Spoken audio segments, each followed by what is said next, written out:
अस्सलाम वालेकुम नाज़रीन, आज हम आपके सामने एक ऐसे शख्स के बारे में बताने वाले हैं जिसकी कब्र पर अजाब हो रहा था और उसकी चीखों पुकार सुनकर अल्लाह के प्यारे रसूल सल्लल्लाहु ताला अलैहि वसल्लम की आंखों में आंसू आ गए।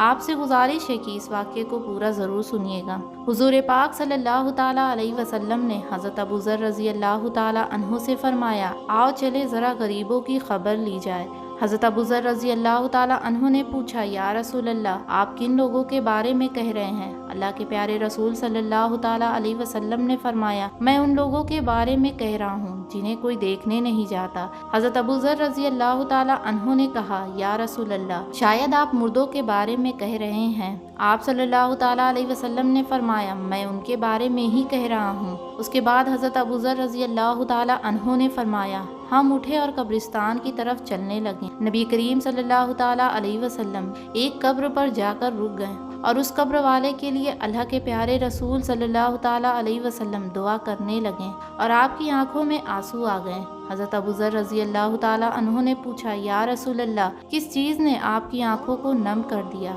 आपने फरमाया, ऐ अबू ज़र, दरअसल इस कब्र वाले पर अजाब हो रहा है और ये मेरा उम्मती है।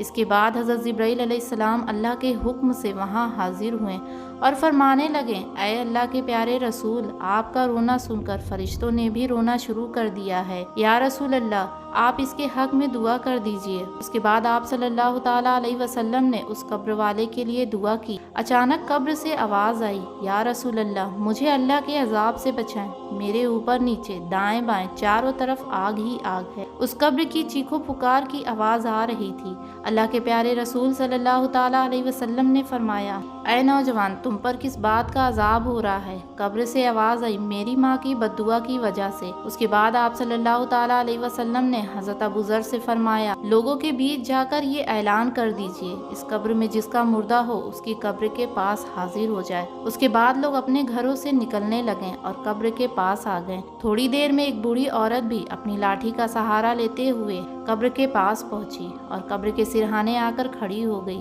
तो प्यारे नबी सल्लल्लाहु ताला अलैहि वसल्लम ने पूछा, ये कब्र वाला तुम्हारा कौन था? उस बूढ़ी औरत ने जवाब दिया, या रसूल अल्लाह, ये मेरा जिगर का टुकड़ा, मेरा बेटा है। नबी करीम सल्लल्लाहु ताला अलैहि वसल्लम ने फरमाया, क्या तुम इससे नाराज थी? बूढ़ी औरत ने कहा, नहीं तो, लेकिन हाँ, एक बार ऐसा हुआ था कि वो नशे की हालत में मेरे पास आया, मुझे खूब भला बुरा कहा और मुझे मार कर मेरा हाथ भी तोड़ दिया। उस वक्त मेरी जुबान से ये अल्फाज निकल गया, अल्लाह ताला तुझसे कभी राजी ना हो। नबी करीम सल्लल्लाहु ताला अलैहि वसल्लम का दिल भर आया और फरमाने लगे, अब इस पर रहम कर दो, इसे माफ़ कर दो, तुम पर भी रहम किया जाएगा। ज़रा कब्र पर कान लगा कर सुनो कि कब्र से क्या आवाज़ आ रही है। उस बूढ़ी औरत ने कब्र में से अजीबो गरीब पुकार सुनी, या रसूल अल्लाह, अल्लाह के अजाब से बचाएं और मुझे अमान दिलवाएं। मेरे ऊपर नीचे दाएं बाएं चारों तरफ आग ही आग है। जब उस बूढ़ी औरत ने ये फरियाद सुनी तो खूब रोई और कहा, या रसूल अल्लाह, अब मैं इससे राज़ी हो गई हूँ। इतना सुनना था कि वो नौजवान कब्र से चीख उठा, प्यारी माँ, अब आप लौट जाएं, मेरा काम हो गया। अल्लाह पाक ने मुझ पर रहम करम फरमा दिया है। अल्लाह पाक हम सब पर भी रहम फरमाए और हम सबको अपनी माँ बाप की नाफरमानी करने से बचाए।